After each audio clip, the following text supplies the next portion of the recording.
Okay, firstly, Diara, how does it feel the inaugural Schools SA20 Girls Championship? Champions? I think it feels absolutely unreal. I mean, like, we've wanted this for so long. Ever since this tournament has started, our eyes have been set on gold 100% through the way, and I'm just so incredibly proud of the girls. I can't tell you how much we fought on that field, and obviously, after maybe not having the smoothest ride here, I think it just was more than I could have ever asked for. I don't know what you asked first time. Off the field, what has been the best part of Schools SA20? We were staying with the boys in the dome. I think finding friendships, learning from them, telling us about their cricket games. I think that was the thing that we were laying, like not thinking about cricket too much, but making friends around.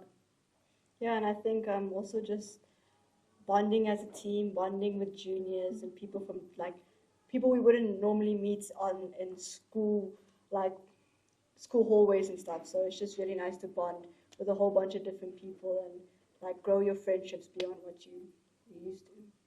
To Karabo, both of you guys had an amazing start to the year, reaching the final in the World Cup in the 19th and then winning this one. How special has 2025 been for you guys? It's like I don't even have words to explain it. It's really special. Like second World Cup 2025 in Malaysia, reaching the finals, working like a year and a few months to get to the finals. Really, it's really special. And winning here, we wanted to win the under 19, but SA20 schools means a lot to us. Filling that gap of the under 19 World Cup final.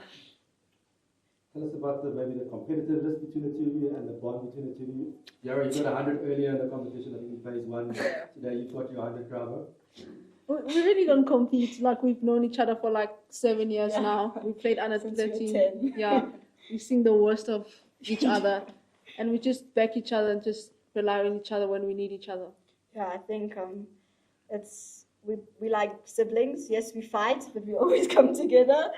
It's really amazing to have someone like KB by my side, always talking about ideas and and bouncing off ideas with someone as experienced as her. But like, it's just amazing to see how we've grown together. We always said we'll play together up there. Yeah. So that's the plan. Now, when you're matric, are you going to be separated? What are the plans? We've been separated because I moved to online schooling, but Yeah. doesn't mean we actually separated because we see each other at the Lions provincial teams and school cricket, even though it's the last one. But I think we'll keep seeing each other and playing together. I think we won't get away from each other, even if we tried. But yeah, with Lions, we always get to see each other, even though school takes us away quite often, especially being in matric. But yeah, I think it is definitely inseparable bond between us. Can you talk to us about maybe the players that take over from you guys that are matriculates that are going to lead the future of Steyn City as defending champions next time? Like, it's going to be amazing. I think they've learned so much from us, and we learned so much from them. The experience. I think they're really going to have a great tournament in the next SA20 schools, not relying on each other, but stepping up for the team and just doing the best for the team. Yeah, I think our juniors have been incredible. We had about 3 or 4 grade 8s, grade 9s, grade 10s, grade 11s across all grades we had in this team, and yet each and every one of them stepped up, and I think that just shows like incredible character. I mean, yes, we have KB, myself, Jenna, which are big names, if I could put it that way, but we had juniors that really wanted it, and we have a word of desire in our team. We want to win. We want to be hungry, and I think that just shows in the character the grade 8s have, because they have so much skill and so much potential. All they have to do is just go out there and back themselves. You spoke now about the younger players and the juniors, obviously coming to the competition, the trio, so to say. There was obviously an expectation. There's a lot of potentially pressure as well, the tag of favourites to come here and win it. How did the three of you probably manage the emotions of the younger players in camp? Because they're part of that team, and in their minds, this is their first exposure at something like this. You've been there, but they've got the favourite tags on them. Like you said, we've been there. We didn't have like small hearts for them when they needed help. We're just being there and just guiding them the right path to go. And also, we learn from each other. It doesn't mean we're the seniors and they're the juniors. We don't put in there in a team. We're really a team. we rely on each other and have the back of each other. Yeah, exactly. Like as KB said, we say every single person in this team is invaluable, whether you're on the bench, whether you're 13, whether you're 18, every single person matters. And I think, as I said, I will talk more about the potential. I think so much of the grade 8s, grade 9s, grade 10s, grade 11s have so much potential, but they just don't have that confidence. And I think that's where we come with this. Like, yes, just go out there, give it your best, leave it all out there. No matter what, you will still always have a place in our team, and you will still have us to grow from. It's one for Karabo. The shots you played out there, was some commentary when you got to 100. Last night you had a masterclass with AB Divisions. It almost seemed as though that you played 360 shots out there.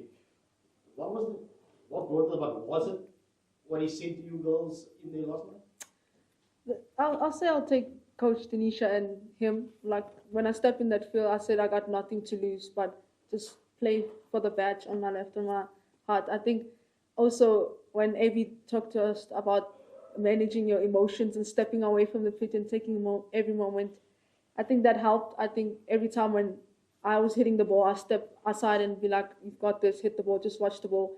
And then the last overs, I just said, "I'm just going for it," and just looking at that spot, I'm saying, "I'm going for that spot," and it just happened, backing myself.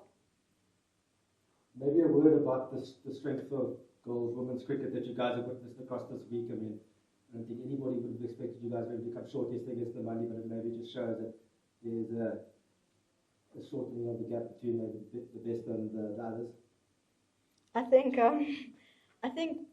the SA20 schools really showed that, you know, girls really can play cricket, and that it's not just, okay, your big names and your older people, but there's so much growth within our structures now. There's so much money and support that has been put into us, and there's so much results from there. And I think this tournament really showed it that, okay, yes, maybe we have big names in our team, but there were so many teams that were very much competing with us, and they don't necessarily have the